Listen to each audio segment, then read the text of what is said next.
Hello and welcome to episode 11 of Humanism Now, the podcast from the Central London Humanists for anyone active or just curious about humanism. I'm your host James, and this week we'll be talking about the definition of humanism, how it's changing and how should it change going forward.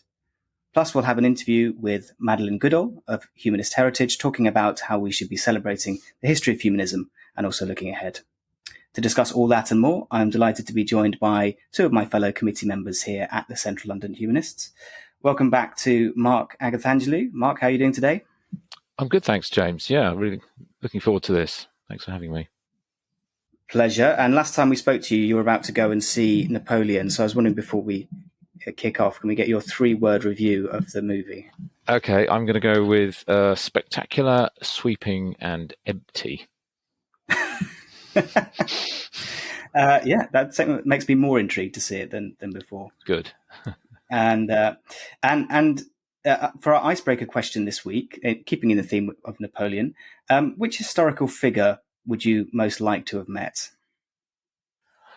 I think I'm probably going to go with Cromwell. Actually, I think I've always been fascinated by that period of history, and such an influential one in terms of the development of our country and the international development of constitutional monarchy and therefore democracy. And yeah, I think he's a pivotal figure. I would love to have a chat with him, and I know he'd be very frank because that was his way.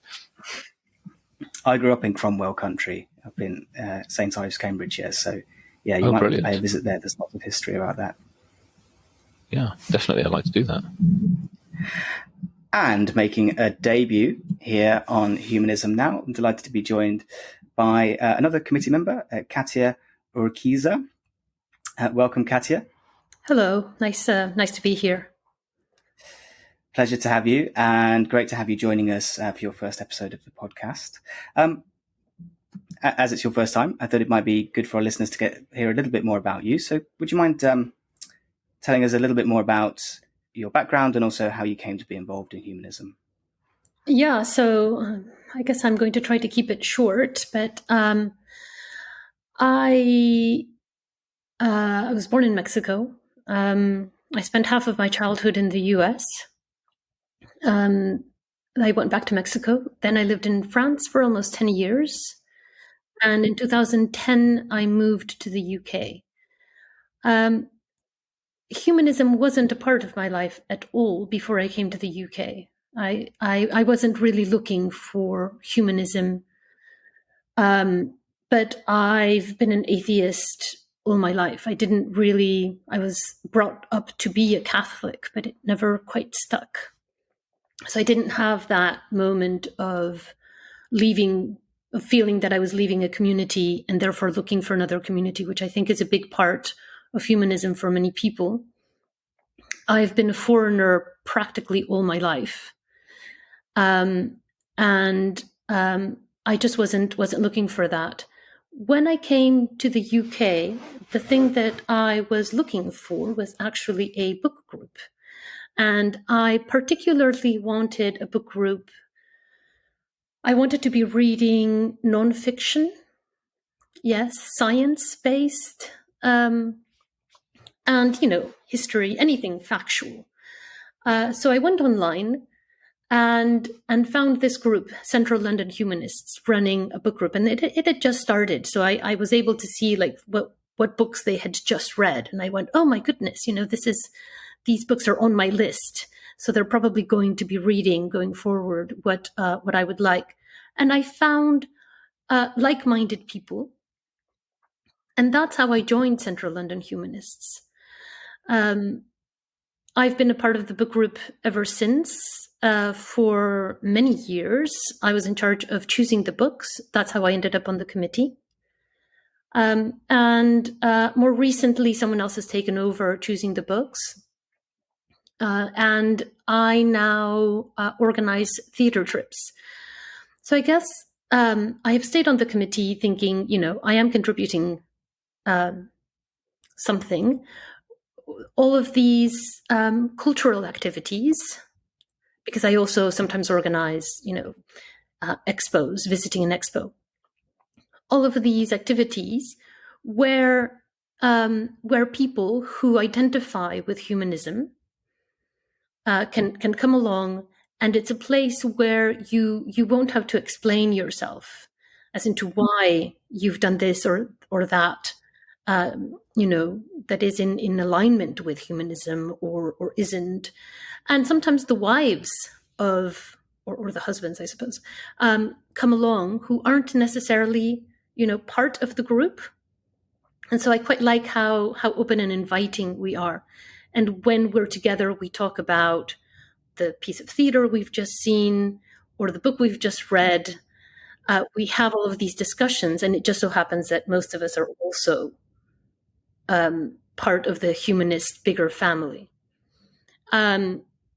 So yeah, I think it's important to me to say that that I never really believed in God. And for many, many years, that wasn't really that important a thing for me. It wasn't something that a community would necessarily grow out of. But now that I'm in the humanists, it feels that, that all of a sudden it becomes more important. And then you look back.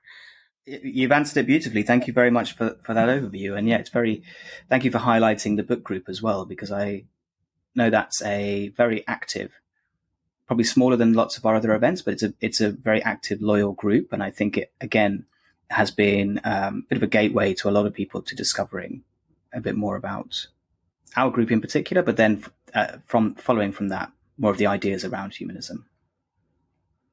Just want to come in. I think Katia also, in her description, Katia, you sort of encapsulate a lot of the sort of spirit and essence of what our group is. That it's a community group, and in it we sort of get together around sort of cultural and other or educational or just enjoyable activities. And it's very open. It's very friendly. It's not, you don't get interrogated about your beliefs. And we sort of it's about fellowship, isn't it? It's about people, like-minded people, or broadly like-minded people coming together, just to share that sort of sense of community and to socialize and to enjoy ourselves and engage in some sort of mutually interesting activities. And that's what we do, and I think it's valuable in itself. And I like it. Likewise, yeah, and I particularly like the point about it being an open space where anybody is welcome, and you don't feel at risk of being, judged. There is a kind of charitable nature to discussions, even when we do talk about sensitive or, potentially topics that we may disagree on. I think there's that understanding that with a few shared values, you can give people the benefit of the doubt that we're all trying to improve and be curious-minded in those discussions. And that leads us on quite nicely, actually, to the reason why I invited you both on the podcast this week. So Katia and Mark are both actively involved in the online discussion group series of events, which we run here at CLH. And the next topic I thought was very interesting for us to preview on the podcast. And the blunt title is, "What do we mean by humanism?"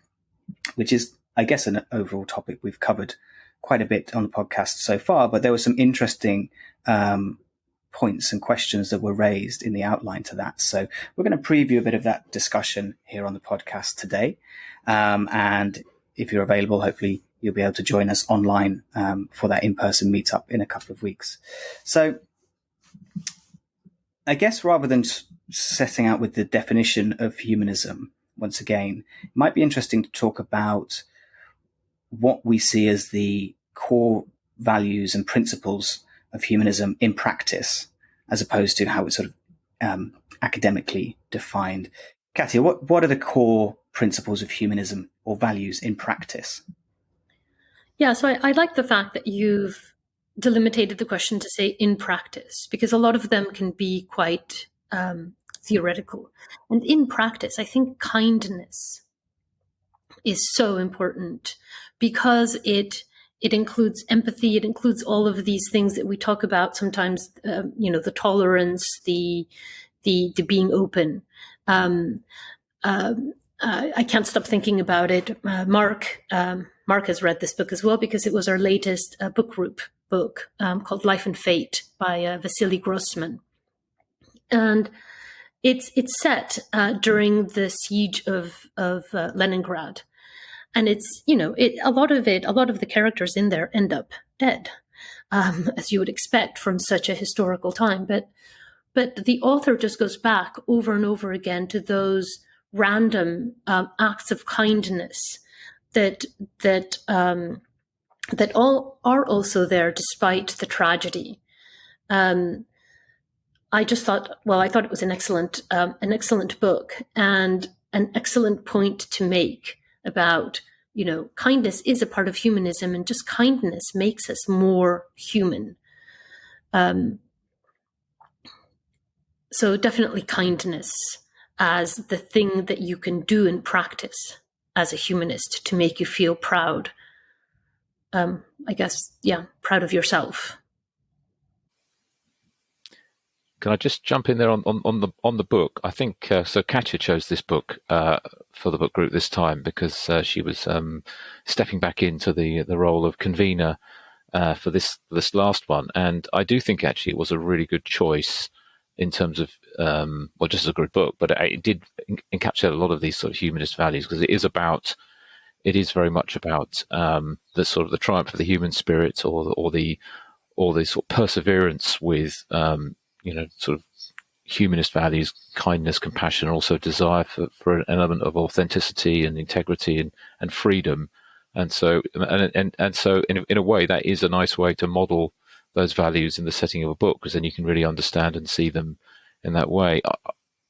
Just coming on to sort of my sort of take on that question as well is that about what are the principles or the core values in practice.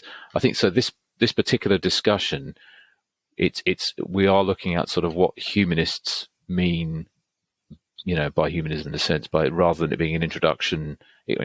Anybody's welcome. You'll come along and learn something about humanism. So it is very much, as you say, James, it's what are we actually doing in practice? What's actually happening? And I think I would agree that the kindness is a big part of it, but also at the same time, it's the emphasis on science and reason is still, I think, a very critical element,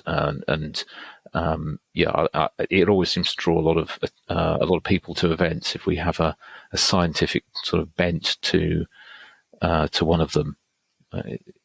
I think we're curious about the natural world, and we really want to explore it. And it's obviously there are scientists in our group, but there's also a lot of people like myself who don't have a scientific background, but are drawn to the subject and read a lot of popular science and like to sort of share insights and theories with other like-minded people.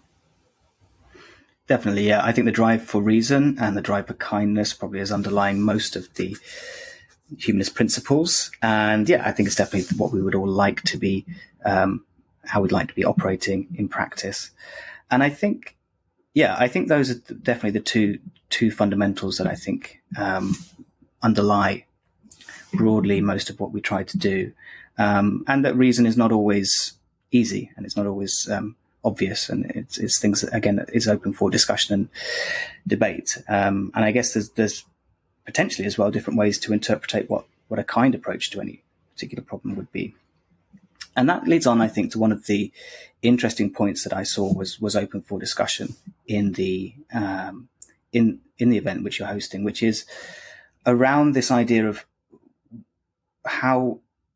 where humanists should fall on the balance between prioritizing personal freedom and liberty against society and collective values. Because again, I think when we're looking at reason and compassion, it can depend. You can take two very different views on different issues if you're stressing the individual or the collective. So I thought that was a really interesting question to raise, and without giving us too much of the discussion group, Mark, what are your views on where we should fall on that balance from a humanistic perspective? Yeah, I think it is interesting, and I do think humanists have quite a range of views, because we don't try not to be party political, and in fact, I think there's quite a broad spectrum of opinion, probably clustered around the centre, as is the case in society at large as well. So I personally feel that I'd like to strike a balance. I think in some ways you could argue that the sort of collective values that we have in humanism, the very sort of the idea that we are a social animal, which is very much more rooted in a sort of modern, more scientific interpretation rather than the sort of abstract sort of 18th century type state of nature arguments that sort of underpin some schools of political philosophy. So yeah, we are social animals. We are naturally empathetic, and we're not just sort of individuals atomized. So I like that emphasis, but at the same time, I do like to keep a balance, and I think that respecting people's autonomy, and I think that it's actually mentioned quite a lot in it's mentioned explicitly in the HUK definitions, and I think also in the Amsterdam Declaration, that democracy is an important aspect of that, and democracy both respects the individual, but it also suggests that we are bound by the collective decisions of the majority. So for me, there's a balance, but I think it's the collective aspects are quite a good corrective to some of the more extreme individualism which has perhaps taken root in our society in recent times. If I can jump in, this is a great place to talk about the book we're reading next in book group. So it's for January, because we don't meet in December. So it's called The Social Instinct: What Nature Can Teach Us About Working Together. And it is the story of not only human animals, but all other types of species, and how actually you can correlate how successful a species they have been with how much cooperation they get up to, which I think is a wonderful. Cooperation is something that I have studied, because when I studied linguistics, I got a lot into the birth of language. And there are some great books written about how this social species that we are began cooperating, and how then it co-evolved with language. We were able to create a language or communicate with one another because we were already cooperating, and then language allowed us to cooperate even better. So this book is a very easy to read, kind of scientifically based, very evidence-based book that is going to explore, the underlying scientific view, and then we can have a view as humanists saying, well, it also makes for kinder, more inclusive, social occasions, I suppose you would say. So I agree with Mark. I don't think we can be too negative. I also kind of think that individualism sometimes gets too negative a rap, because I do think that, at least in my case, I developed individually, yes, and then found a group. If you are not lucky enough to be in a country where democracy is already the norm, or in a place where you feel that you're going to be, that is going to be nourished in you, that community spirit, you should also still be able to say, well, I don't need this. I can do it for myself. That would be my slight pushback. I think we need both. Definitely. It does always seem to be there is that balance that needs to be sought.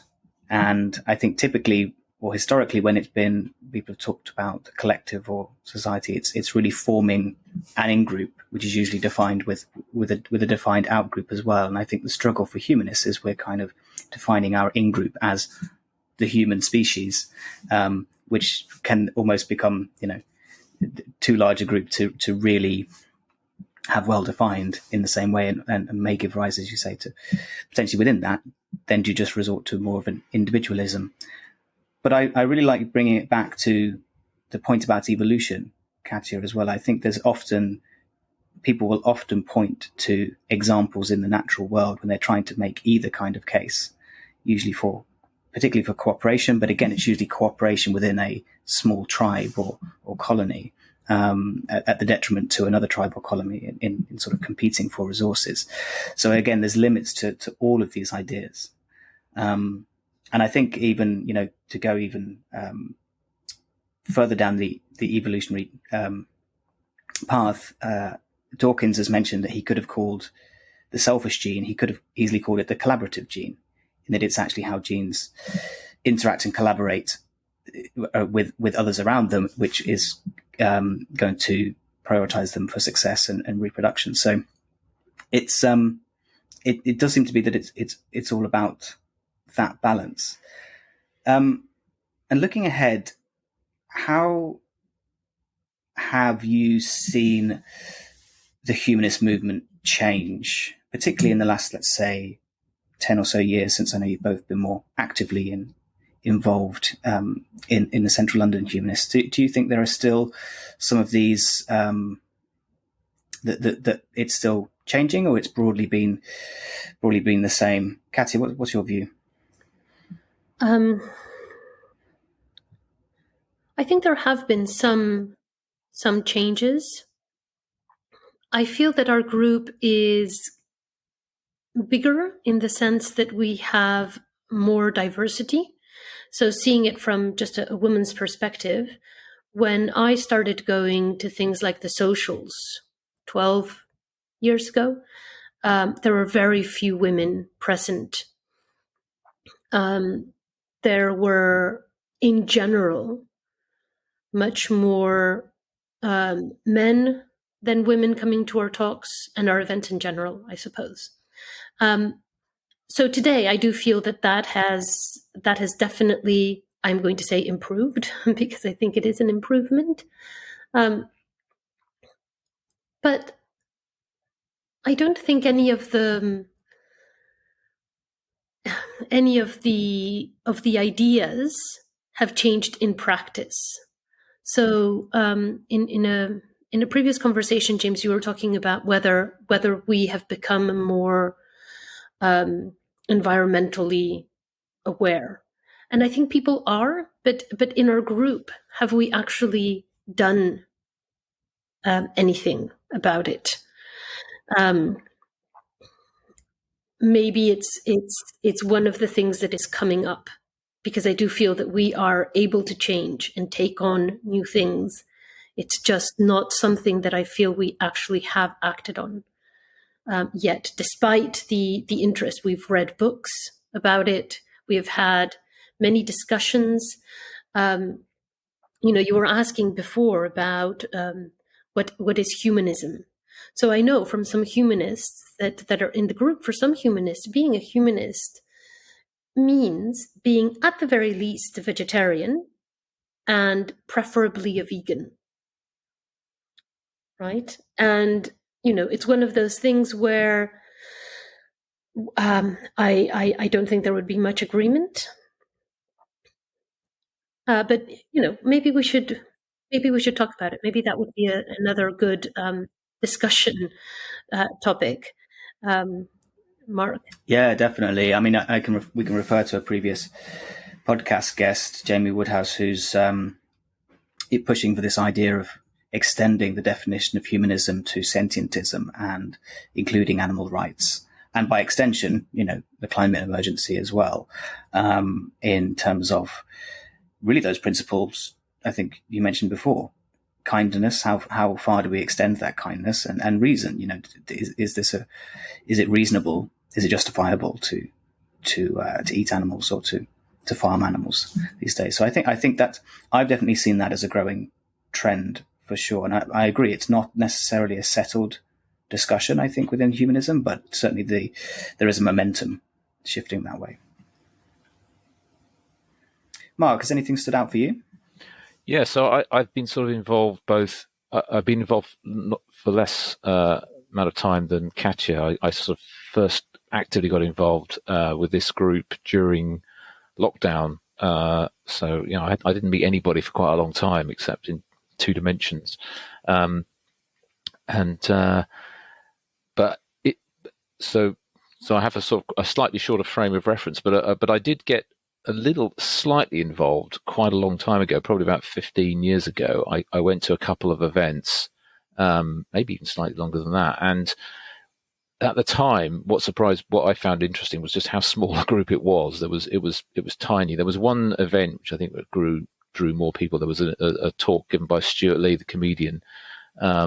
Shows how long he's been around as well. And but apart from that, it was a couple of meetings I attended were really sparse. So when I came back a few years ago to Central London Humanists, this was with Central London Humanists, I was just really impressed just how much it had grown. And I think that people like Katia and Damien and a whole group of other people, Alan and other friends in the group who've been long serving, did a lot of great work in building this up, and it's done through these groups. So our group, as I say, is about fellowship. So we have specific activities, and of course we have our flagship sort of talks, which you obviously take at the helm of that now, James. And so yes, it's grown significantly in that sense, and I think I get a sense also that there's been a shift away from, as Katia says, there's quite a male-dominated group, which was maybe particularly quite interested and attracted by the slightly more assertive atheism of the early 2000s, and maybe it's become more diverse, and we are now more concerned about a variety of issues, exactly as Katia says, so environmental matters, and other sort of causes, maybe Black Lives Matter, still very much, and this is something which I think taps into the history of the humanist movement as well, being concerned with these sorts of campaigning and civil rights matters. So I think that there's lots of that coming through, as well as some more interest in the sort of history and heritage of humanism as well, which I think more of us are getting more interested in.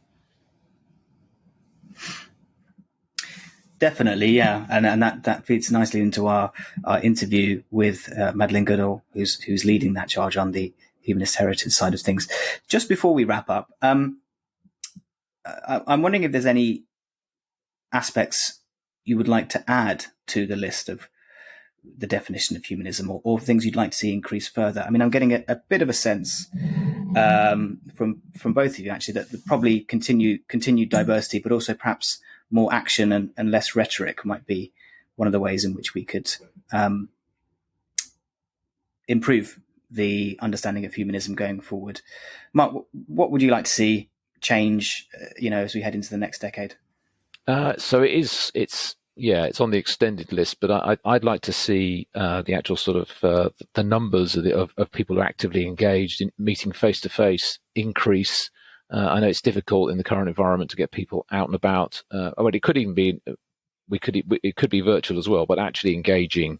I think it's great that we have this excellent Humanist UK central organisation doing great campaigning work, but I still think for the humanism to really be truly alive and flourishing, it needs more people coming together and actually sort of creating a community.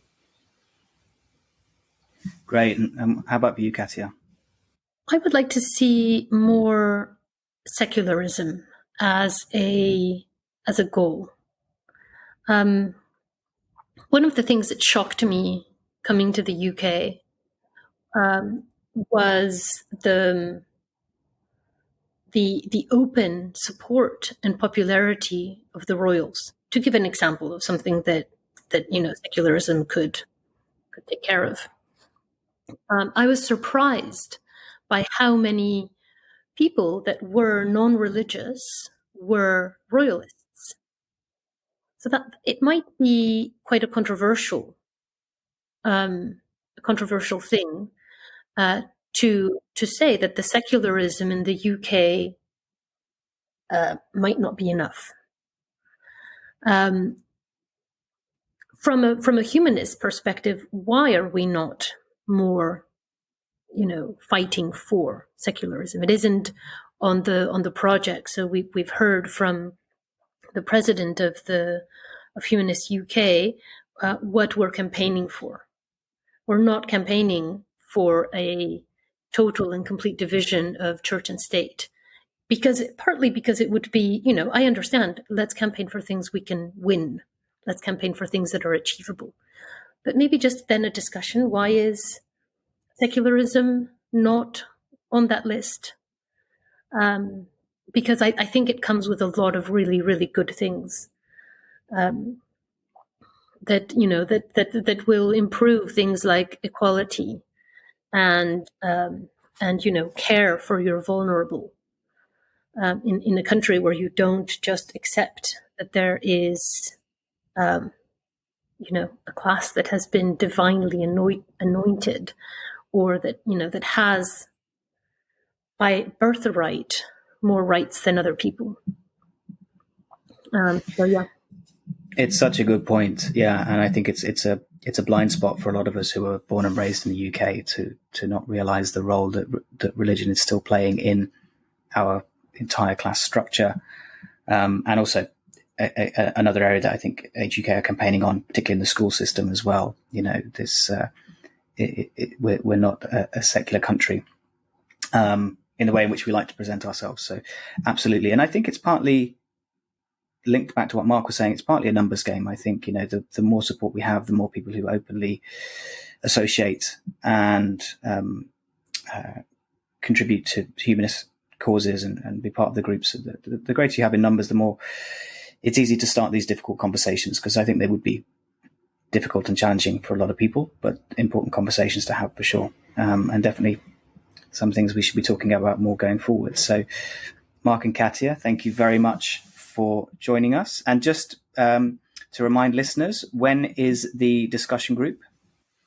So that is on Thursday, the 14th of December, and it's at 7:00, and you can find the link on Meetup. Yeah, so that's 7 p.m. UK time on the 14th of December. We'll share the link in the show notes, and we hope some listeners may be able to join us there. But Mark, Katia, thank you very much, and we'll speak to you again after this week's interview with Madeleine Goodall from Humanist UK. Thank you, James. Hi, my name is Lucy Potter, and I'm a researcher based at the University of Sheffield. I am currently conducting research on how asylum claims on the grounds of non-religiosity, which can include apostasy and blasphemy, are handled by the UK government. I am looking for refugees or people who are still seeking asylum on these grounds to take part in an interview with me on their experiences of the asylum system. This research is really important because there is no research on how non-religious asylum claims are dealt with currently, and not much is known about non-religious persecution more widely. If you take part in this research, you will remain anonymous and unidentifiable, and I hope this research will make the asylum system inclusive of all belief systems, and I encourage anyone with experience to please contact me. My email is lpotter2@sheffield.ac.uk. Thank you. Maddy Goodall is the Humanist Heritage coordinator with Humanist UK. Since 2019, she's been researching the history and influence of the organisation and its members since its founding in 1896 as the Union of Ethical Societies, and building the Humanist Heritage website to share this little-known heritage. Since the beginning of 2022, the project has been supported by the National Lottery Heritage Fund, working in partnership with the Conway Hall on Doers, Dreamers, Place Makers. Maddy is also Humanist UK's Wikimedian in Residence, a term I've just discovered, where she advocates for the improvement and diversification of Wikipedia. Maddy, thank you so much for joining us on Humanism Now. Thank you. So, I mentioned in the intro there that the Humanist Heritage programme has been running for 4 years now. Could you tell us a little bit about your journey to becoming the Humanist Heritage Coordinator and how you started working with Humanist UK? Yeah, sure. Dream job, really. I was, prior to starting on the project, starting with Humanist UK, I was actually working on another heritage project based on a historic railway. So lots of what I was doing was railway history and the social history connected to that, and also the biodiversity of that. So I was education officer on that project for a couple of years before this. And there's lots in common, really, in a strange way. It was all about people, and I developed a much stronger knowledge of railways than I ever thought I would possess. But when I saw this role come up, it really seemed to unite, I suppose, everything that kind of previously interested me or already interested me. So in terms of obviously the history side of things, looking back, having this unifying thread, which in my previous project was railways, but in this project was humanism, and then kind of pulling on some of those strands and uncovering some of that history. And further back than that, my background had been kind of a mix between education and museums, or kind of museum education. So it all kind of came together really within a philosophy that I also obviously very much identified with. So yeah, it's the perfect role for me, really. Perfect. And what prompted the creation of the Humanist Heritage website? And now 4 years in, what are the primary responsibilities and goals of the campaign? So the project itself was launched back in 2019. That's when I started with Humanists UK, in advance of the 125th anniversary in 2021. So Humanists UK was founded in 1896, as you said, as the Union of Ethical Societies. And so this project was an opportunity to firstly to look a bit more in depth into the archives. We've got great and very extensive collections at the Bishopsgate Institute, and to share that history with as many people as possible, really. So to develop, first and foremost, the Humanist Heritage website, which we launched in 2021 for the anniversary, and also to do other things that would kind of engage people with the history. So events, talks, things like that. And one of there were a few kind of main aims of the project, really. One of them was really about kind of filling in the gaps in history to a certain extent. There was a kind of idea behind the project, which is that often historically, when people have been motivated to do good things by very firm religious beliefs, that's something that's very much forefronted in the way that we remember them and the way that their biographies are written. But in the case of non-religious people, humanist people, that often gets left out or not really mentioned at all, even though we know that humanists throughout history have done incredible things and profoundly changed the world, from establishing the Open University to the NHS to the UNESCO. All of these things have had humanists very much at the heart of them, and that's something that I think even lots of humanists don't know. So that was something that was very much behind the project. And the other thing was about identifying places of built heritage, visible heritage and lost heritage, like buildings, for example, that testify to that history, that weren't really kind of on the map or on a map anywhere. So the Humanist Heritage website has a map function, which we're always looking to enhance. We recognise that it's much more full in some places than others. And also a timeline feature, so you can have a look at how things have kind of developed over, hundreds of years. And that actually leads into the project as it stands now, which is since the beginning of this year, funded by the National Lottery Heritage Fund. The project that we're working on is called Doers, Dreamers, Placemakers with Conway Hall. So it's a partnership project.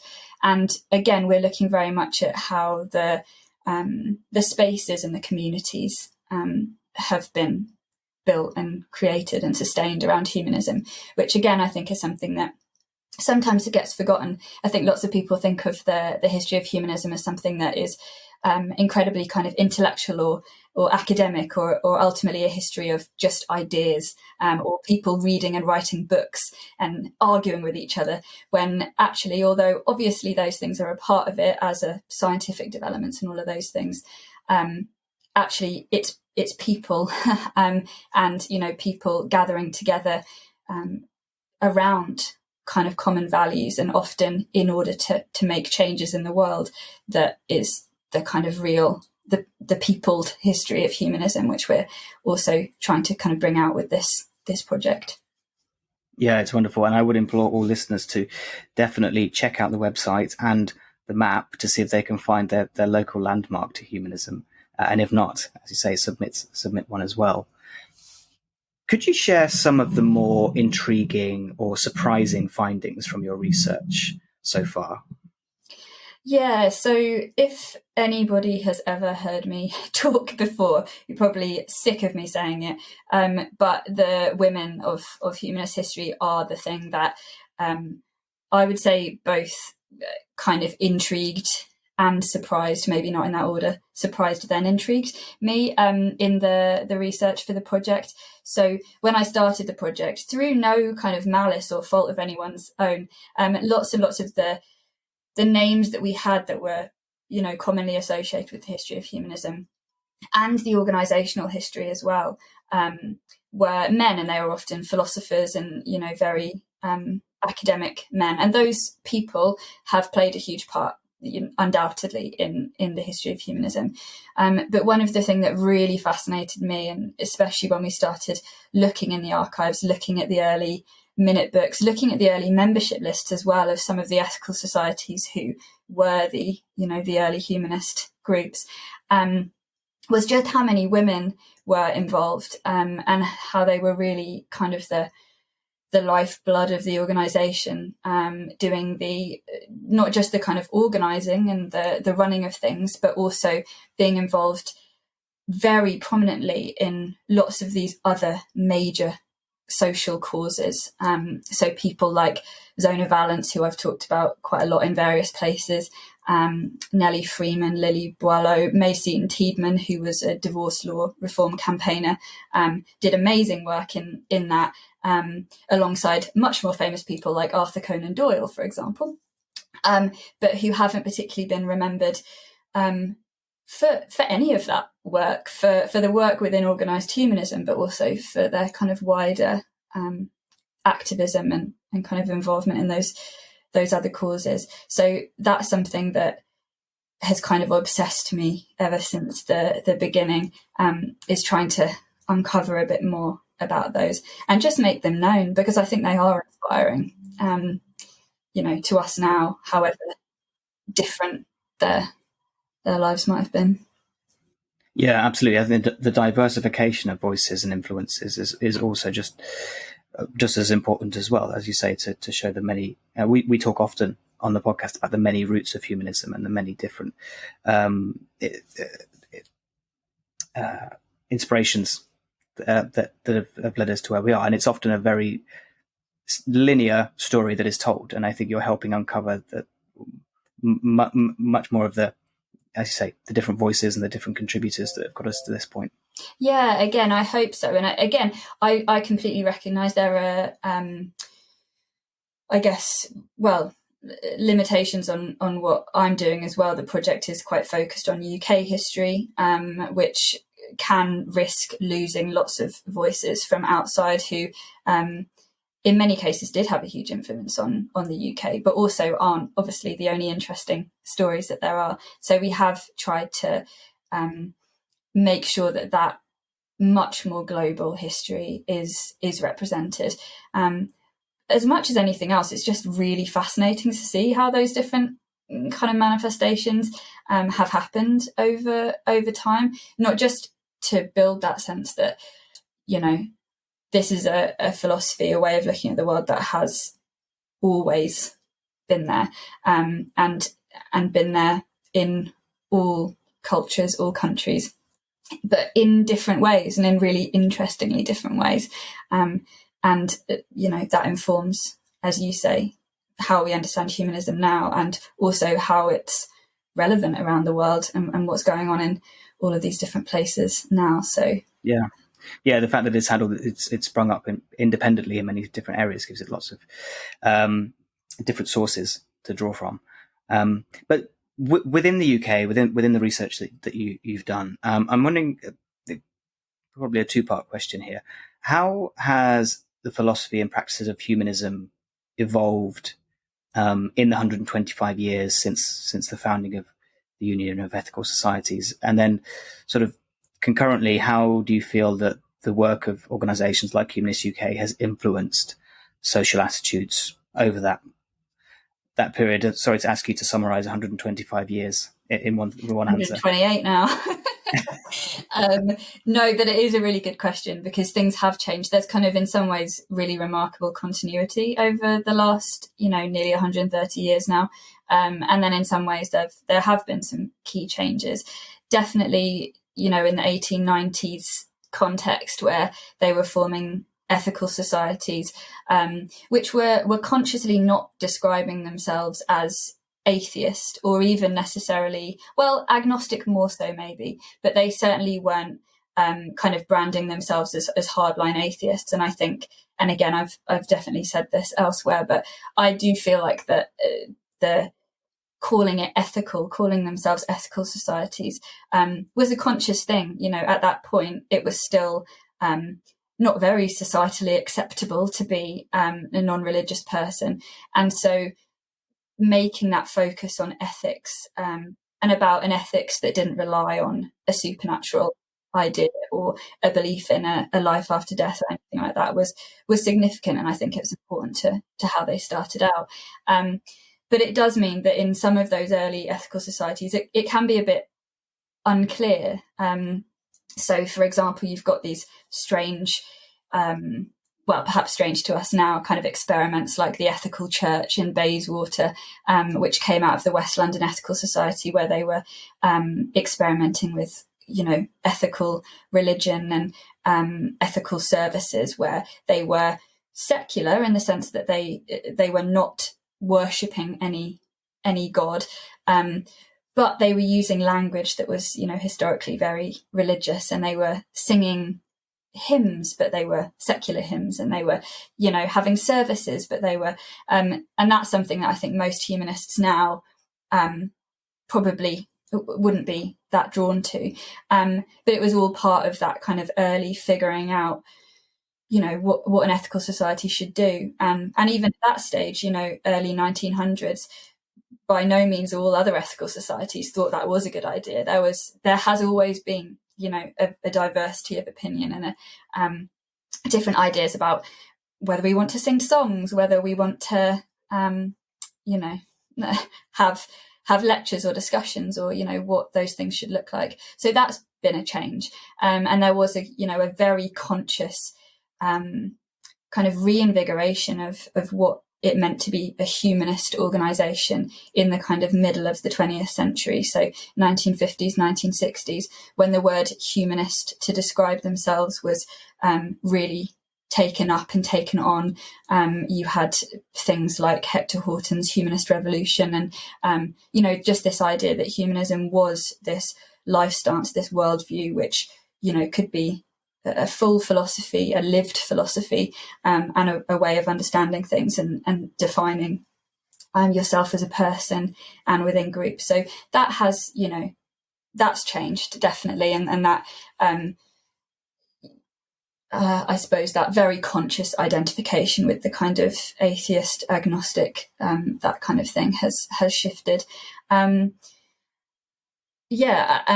I think so I should mention here, actually, the book, The Humanist Movement, that was written by 3 history professors, David Nash, Callum Brown and Charlie Lynch, which came out, I think, last year, just at the end of last year. And that really tracks this change very consciously over 120 plus years, including the kind of, rising and dipping fortunes of the organisation as well, in terms of membership and things like that. Again, for all sorts of reasons, sometimes galvanising around particular causes, and how that's shifted as well. And then I would say, sorry. Oh, sorry, no, carry on. No, I was going to say it is interesting how it comes in. It does tend to go in waves. You do have these waves of interest. There was obviously the big surge around sort of early 2000s with, the Four Horsemen books that came out, and then the bus campaign was around that time as well, and it does tend to coincide with interest in more publications, but also I think perhaps depending on what the major themes in the news are and around the world. So it's interesting how it does have those peaks as well as troughs. Yeah, absolutely, and you can kind of, as you say, sometimes map those onto particular things that happen. So the 60s was an incredibly powerful or very active time as an organisation and as humanists, because there were all of these causes to be fought for. So abortion law reform, divorce law reform, things like that, and changes that were made, reforms that did happen in law, and shifts in society. And I suppose that leads on to that idea about how Humanist UK has influenced kind of attitudes and policies over the last 125 plus years, which I would say is in so many ways, in kind of every way, in some senses. And again, the book, The Humanist Movement, really lays this out and kind of tracks it, particularly in the kind of, I suppose, the liberalising of ideas around things that historically maybe had been seen as something that was taboo, or that were just very much in control or overly influenced by religious ideas. So things like sex and sexuality, marriage and divorce, reproductive rights, those things. In many cases, the reforms that were being fought for by humanists, it has been decades, if not, over a century of campaigning. And those things, really did profoundly shift not just the laws, but also public attitudes around it. And sometimes that has been a case of just bringing those things into kind of public discussion. So I don't know, somebody like Margaret Knight, whose birthday it is today as we record, in fact, the 23rd of November. She gave this series of talks on the radio in 1955, Morals Without Religion, caused this massive stir where everyone was horrified at the idea that you might be able to separate education from religion, and that maybe we should be rooting our teaching of morals in something that was a bit firmer and that could be agreed on a bit more widely than religious values. But she also got a huge amount of support for it, and it kind of propelled that discussion into the public forum, really. And I think that's the case with lots of things and lots of these causes, that sometimes it takes, someone or an organisation who are willing to kind of, well, maybe poke the hornet's nest, or just, ask those questions and be open about it. It's normalising these ideas, isn't it? So they become more part of the public debate, and that can take many decades of just, as you say, they may start out as very taboo, but eventually, I think the obvious comparison is with the gay rights movement, and I think just by more and more people identifying, coming out, talking about, humanizing, presenting themselves and being humanized, and being open and not forcing the discussion, but inviting people to participate in the discussion. It then becomes, you break down the taboo, and then it becomes much easier to convince people as well. Yeah, exactly. And I think as well, I mean, in the example of something like the decriminalisation of homosexuality, the Ethical Union, as Humanist UK was at that stage, gave some of the kind of least equivocal evidence in terms of, suggesting that it should be decriminalised. And I think so. Those things, there are these very clear pieces of evidence from an organisational perspective that these changes have been, supported and kind of pushed for. And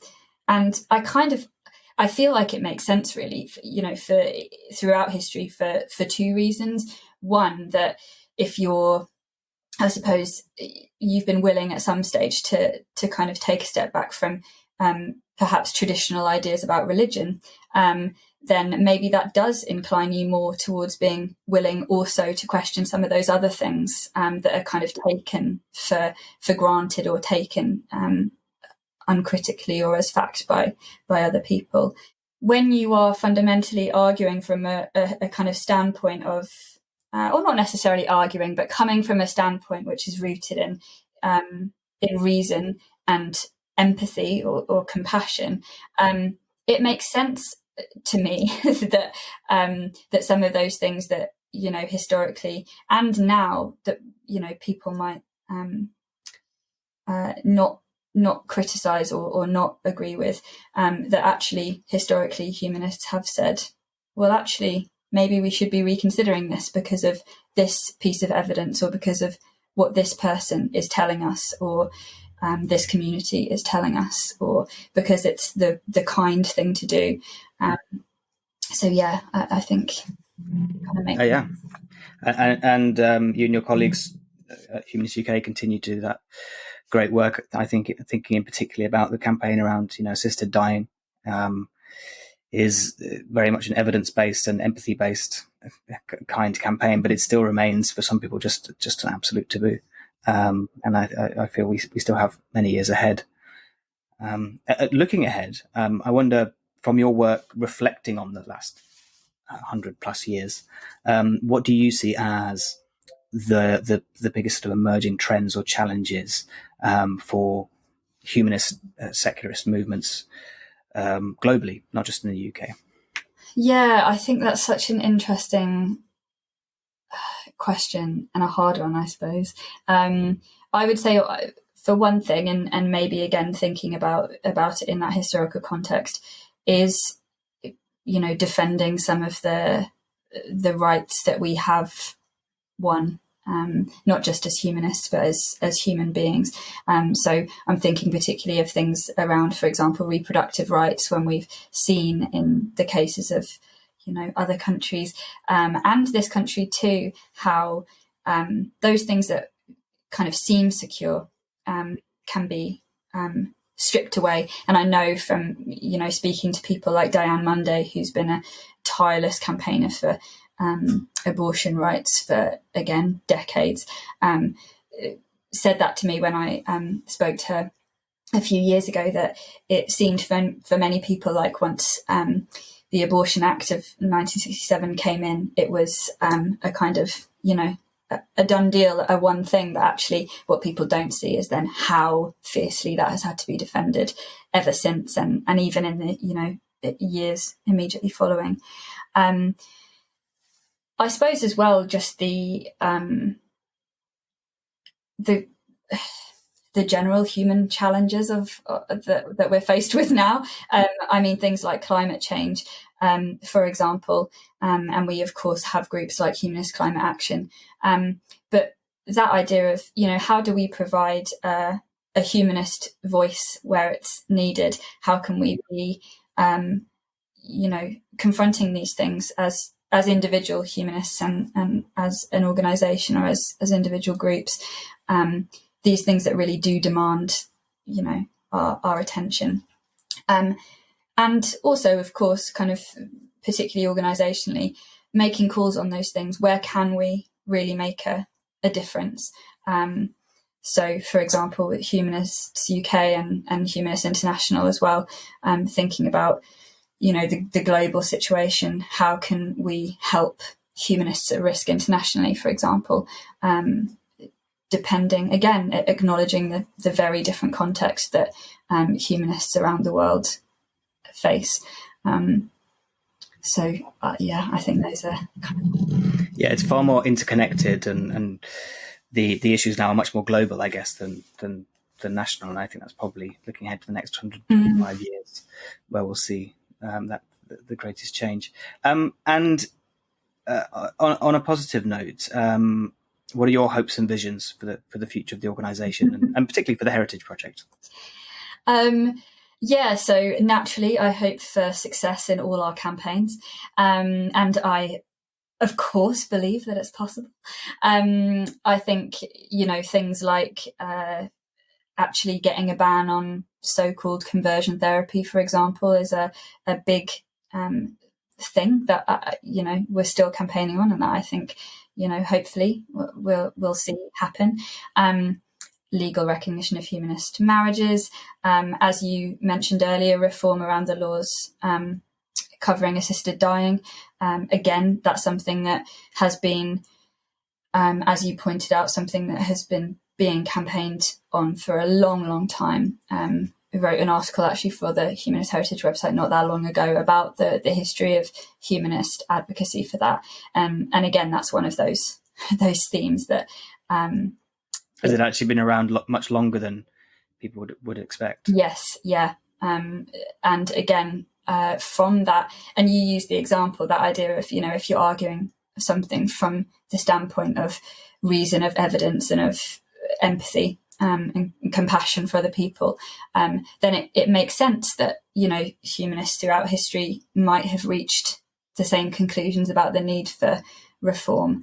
But actually seeing it, laid out, seeing these different interventions that have been made in the courts and before in literature, again, in bringing it into public debate, all of those things I think is so, it's very enlightening to see. And although, sometimes you think, oh, wow, we've really been campaigning for this for a long time, maybe it will never happen. Actually, I think, again, the history does prove that sometimes these things are a long time coming, and then it happens very quickly when it does. So, something like blasphemy laws, that was something that from the very beginnings of Humanists UK and before, blasphemy laws were something that were being campaigned against. And now, with the exception of Northern Ireland, we don't have them. So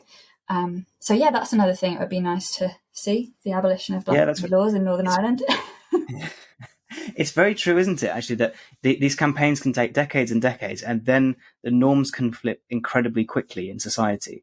And sometimes the law is a little bit ahead or a little bit behind, but it can feel very, very quick once you kind of get enough of the population to kind of at least hear the arguments and accept that this is not an outrageous or a taboo thing to support. Yeah, absolutely. And just acknowledge that actually lots and lots of people, and often lots and lots more people that are maybe being acknowledged by the people legislating on these things, acknowledge are actually in support of those things, as is the case with assisted dying, and across people of different, faiths and beliefs as well. So, absolutely. As you say, I think that's why it does feel like, there is hope for these things. And finally, how are you engaging with the public? And I guess if anybody would like to know more, what's the best way for them to follow your work and get involved? Yeah, so as I say, now we're in this National Lottery Heritage funded phase of the project. And one of the big things that we're doing and we'll be launching in the new year is this interactive virtual tour of Conway Hall. That's something that we're really excited about, that again builds on that idea of the importance of space and community. And Conway Hall is one of only 2 surviving buildings in the UK built by and for the non-religious, which is why we focused on it in this case. And it contains a huge number of kind of stories and things to learn that relate to both the history of humanism and also humanism now and today. So that is something to look out for. Of course, I would plug the Humanist Heritage website. Please do check it out. And of course, I would always implore people to get in touch with me if they think there are things missing. I'm always, of course, acutely aware of all the things that could be on there. But in terms of, just engaging with people and getting people's ideas, there's a huge amount of knowledge, within the wider humanist community about everything, but heritage being one, particularly kind of in people's local areas and their kind of own stories and histories and things. And I always love to hear that. looking forward to next year, we're focusing very much on what will be the 45th anniversary of LGBT humanists, who were founded in 1979 as the Gay Humanist Group. So it's their 45th anniversary next year. We're hoping to do lots around that, including various events. We hope to gather some oral histories as well, to generally produce a lot more kind of research and sharing around that history, which again is a really incredible and rich one. So look out for Humanist Heritage events next year, and of course social media. As always. Well, speaking of Humanist Heritage events, we're delighted that Maddy will be our keynote speaker at the Central London Humanists AGM on the 17th of January. So we'll include all the details to that. And we're very much looking forward to finding out more about not just the project, but also specifically London's Humanist Heritage, as mentioned, Conway Hall and other tributes to humanism in London. Maddy, thank you so much for your time. Just before we go, our usual wrap-up question. What's something that you've changed your mind on recently, either in relation to the Humanist Heritage project or just generally?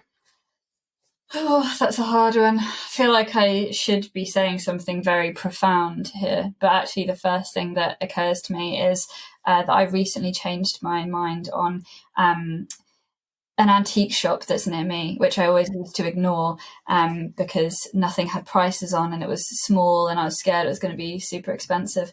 And then the other day I went in and turns out it was great and it was really cheap, the stuff I wanted, and the guy's really nice. And so now I've been there about 4 times since. And who knows, just goes to show if you keep an open mind, you might find an antique shop is way better than you thought it was. So you can discover something completely new that's been on your doorstep the whole time. Exactly. I like that attitude.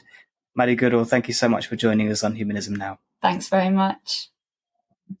Welcome back to Humanism Now, and thank you once again to the brilliant Maddy Goodall for giving us that time for the interview.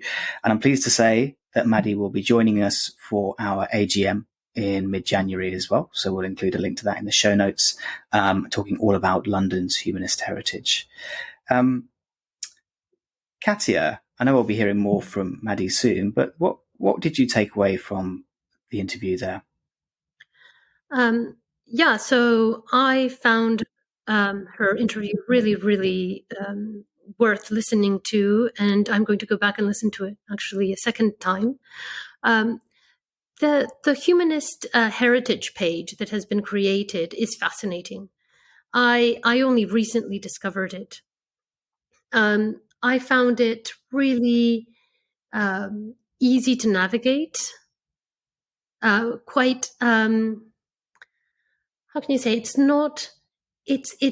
it's completely free which topic you want to go into. Do you want to look at people? There's 100 items of the history of humanism. I thought it's really, really well done. So congratulations to who's ever been in charge of that. The content is great, and the organization of the page is really, really well done. So I absolutely loved it. Yeah. I think the only thing, if humanist heritage is a topic, we need to expand it. Yes, before we go any further, just in the same idea that she already has, or not only Maddy, I suppose there's the whole team. We need to keep expanding it. It was a bit heavy on the UK references. And that might be because of my background. But also just really broad. So there's some ancient philosophers in there. I would put a few more ancient philosophers in there.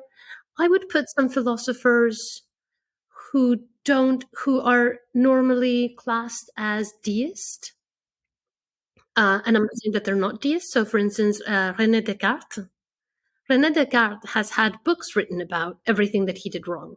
And there was like a whole hate campaign going about, oh, he was a dualist and he was a deist, and when everyone was turning very, very anti-religion. And at the time, I actually went and I read a bit about him and a bit of his biography. And I think we could celebrate people like that by actually saying this man was a champion of human knowledge. He thought, before it was a thing, that humans could know. Yes, of course, he went on and on and on about all of the limits to human knowledge. But before that, you only knew what had been given by divine inspiration. So it's a huge revolution. A method for knowing things, I think, should be, it could be. And a section on like other movements. So, for instance, I quite like the French Revolution. It's another one that gets a lot of bad press. Let's look at it from the perspective of what good did it do for rationalism, and therefore for free thought, and therefore for secularism and humanism. But yeah, an absolutely great project. Absolutely, yeah. I mean, the breadth and depth of the information is incredible. What she's managed to unearth there. I do think it's right to say that the scope is very much focused on the UK, but absolutely, I think there is plenty of potential to expand this globally and really draw out much of this untold history. And I agree, link it not necessarily to those who would have identified as humanist. I mean, the term is relatively new when we're talking about these historical figures. But what are the ideas that they proposed?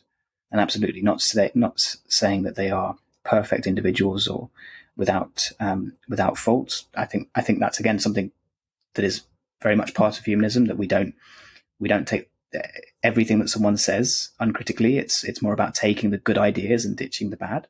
But yeah, absolutely. Who are the many, thousands of contributors that have got us to this point?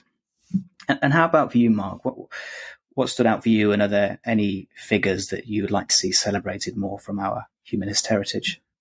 So I think I agree really what Katia says, that it's the interview really talks about this project, and it is a splendid thing. And I think also I really like the way in which it's been, exactly as Katia says, the way it's been done with sort of different themes and different ways of engaging with it, and it's very accessible. There's sort of bite-sized pieces of information, but then there's a lot more explication for those people who want to dig in more. So it's a multi-level, which is really great. And I feel as if I'm listening to what Maddy said about her background. It's interesting. She obviously has brought those skills and experiences that she developed working in sort of museums and around communication, public engagement in that setting to this. So it feels like a very modern, sort of current way of communicating and engaging. And so I really like that. I think also I agree with what Katia says. I think that the secularism aspect is something which can be explored, because I agree that there's not really a hard cutoff between sort of atheists and humanists and people who have a whole spectrum. There are lots of people who would call themselves formally religious, but who actually in many ways are humanists. I mean, in practice, or have a lot of humanist values and principles, and so yes, exploring that gradation between the sort of the atheist, the humanist, and the more sort of maybe sort of more secular, formally religious people. I really liked. I like the section about the individuals and giving the opportunity to actually really explore characters that otherwise you wouldn't have, because you don't necessarily get that opportunity in books, because a book won't focus on so that she references this book, the humanist movement in modern Britain. Got that there. and it's great, but it doesn't give you like individual biographies of people, because that's something done much better through a website. And so for example, I was just reading the other day about this person, Dora Russell, née Black, who was married to Alfred Lord Russell, and she was a really fascinating figure in her own right, and I hadn't really appreciated. And it was a little insight into the way in which humanism sort of developed, and she comes from quite a sort of elite background in a way. Sort of went to private educated, went to Girton College, Cambridge, but really then dedicated herself to a whole plethora of sort of great causes and humanist causes, having lost her religion and married Russell. And it was quite inspiring to see just how much work some people put in, and all the sort of things she did around sort of sexual health, sexual freedom, reproductive rights, and even creating a school, and then campaigning for peace. And so, I think if it wasn't for this sort of website, I probably wouldn't. This is a great opportunity to be able to engage with the lives of people who are not the sort of handful of the really, really big figures. So I really like that about it. And in terms of a hero of my own, I don't know if he's featured actually, but Peter Tatchell has always been a hero of mine, and I know he's a very active humanist as well as a general campaigner for civil rights and gay rights. Absolutely, yeah. It's a fantastic undertaking, and still lots more to uncover. So very much looking forward to hearing from Maddy again very soon. Just before we go, it'd be great to hear about what you're currently working on or any events that are upcoming. Mark, with the discussion group, how can our listeners get more involved, and what sorts of topics are you looking into for the new year? Yeah, so we have a WhatsApp group attached to our group, so we're very open to people making suggestions, or you can email us through the usual methods. So I'm sure there'll be the email address can be appended. So yeah, we're always looking for new suggestions. We've got a couple of topics we're considering. One is around about sort of the slow progress in terms of getting women into STEM subjects. So that's what science, technology, engineering, and I forgot what the M is, but those types of subjects and careers, and also we've had a suggestion that we could have a look at the sort of right-wing populist pushback against the sort of progressive values we've been discussing, which humanism has always been associated with. So particularly in America, with sort of Roe versus Wade being sort of overturned, and that sort of whole sense that the project